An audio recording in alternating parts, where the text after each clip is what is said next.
Selamat pagi teman-teman, perkenalkan nama saya Lucy Tania Kevi, NPM 52180003. Di sini saya akan mereview sebuah jurnal energi terbarukan dengan judul Pengaruh Diferensiasi Waktu Hidrolisis terhadap kadar etanol yang dihasilkan melalui fermentasi Ulfa-Latstuka.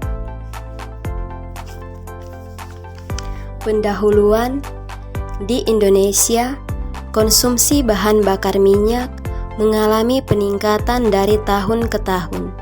Hal ini berbanding terbalik dengan ketersediaannya. Menurut ESDM 2006, Indonesia hanya memiliki cadangan minyak sekitar 9 miliar barel. Sedangkan bahan bakar minyak yang dikonsumsi oleh masyarakat Indonesia mencapai 1,3 juta per barel. Apabila bahan bakar minyak dikonsumsi secara terus-menerus tanpa adanya cadangan minyak terbaru, maka akan habis dalam kurun waktu beberapa tahun mendatang. Salah satu upaya yang dapat dilakukan untuk mengurangi konsumsi bahan bakar minyak yaitu dengan memanfaatkan energi terbarukan alternatif.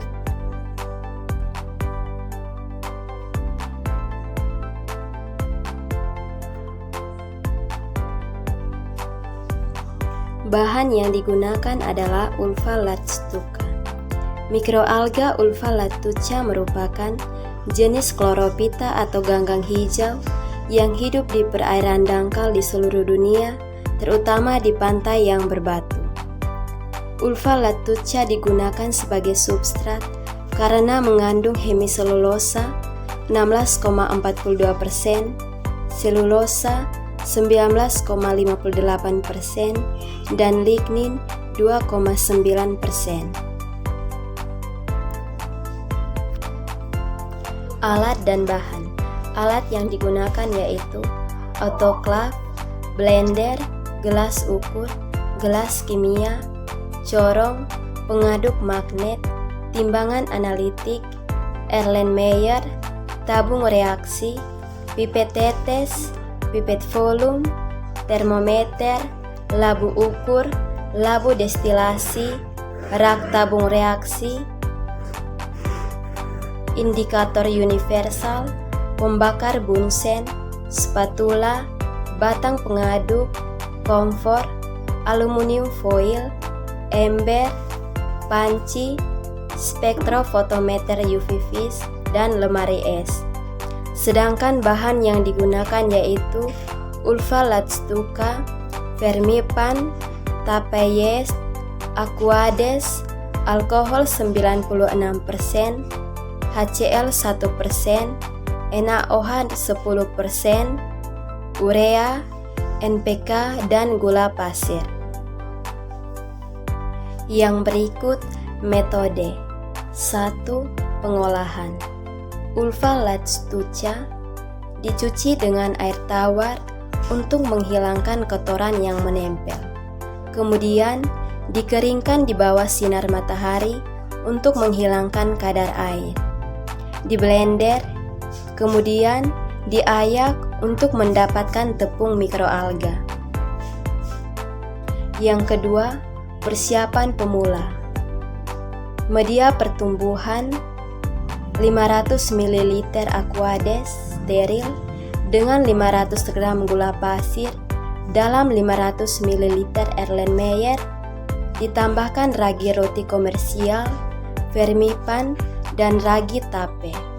Kemudian dihomogenisasikan menggunakan mekanik steril selama 10 menit. Disterilkan menggunakan autoklaf pada suhu 121 derajat Celcius.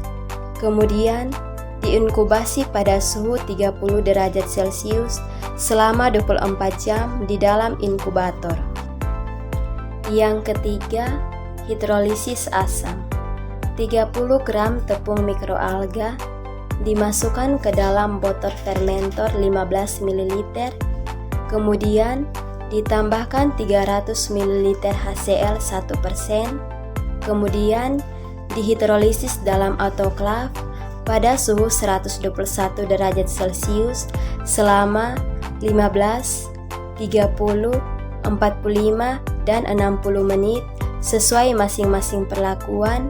Kemudian pH masing-masing media diatur menjadi 5 dengan menambahkan 10% NaOH. Yang keempat, mengurangi gula.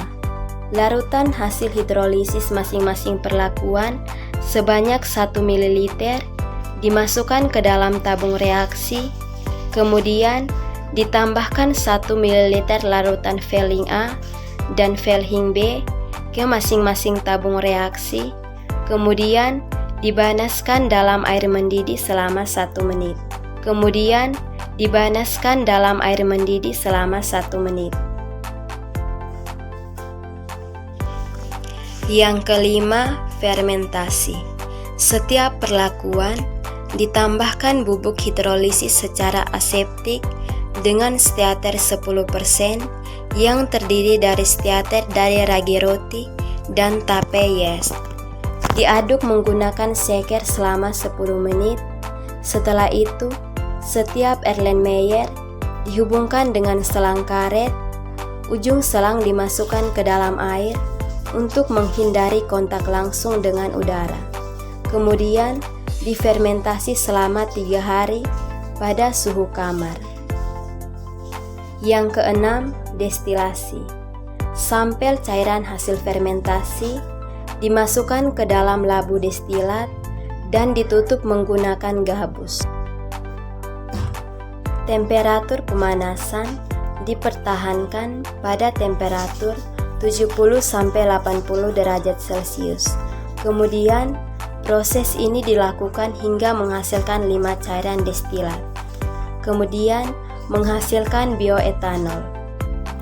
Hasil dan pembahasan. Yang pertama, mengukur pH.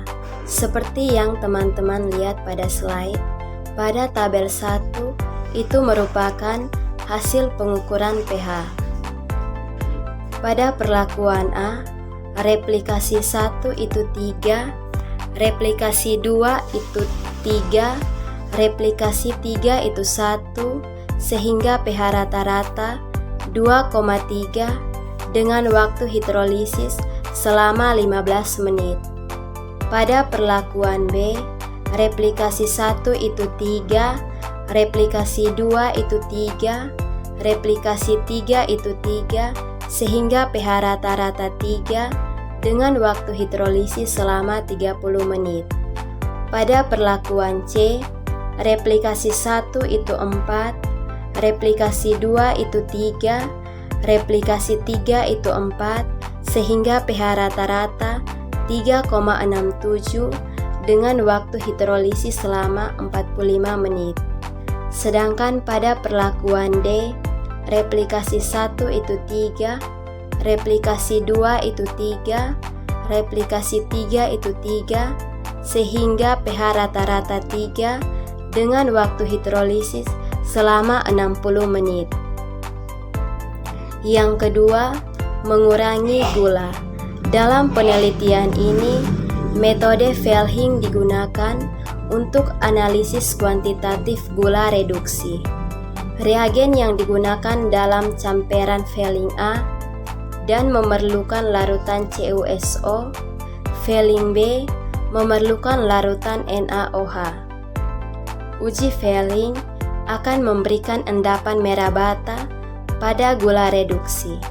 Hal ini karena ion tembaga monoksida dari reaksi Velling akan bereaksi pada atom hidrogen pada atom karbon dari gugus aldehida yang menghasilkan endapan tembaga 1 monoksida menjadi merah bata. Yang ketiga, pengukuran etanol.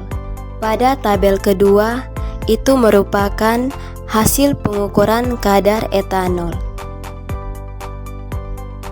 Pada perlakuan A, rata-rata replikasi 1 4,489%, rata-rata replikasi 2 4,611%, jadi total rata-rata 4,55%.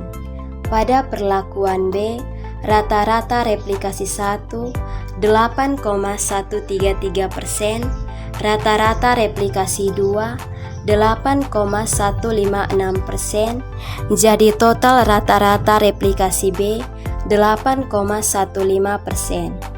Pada perlakuan C, rata-rata replikasi 1 11,644%, rata-rata replikasi 2 11,599%, jadi total rata-rata replikasi C 11,62%.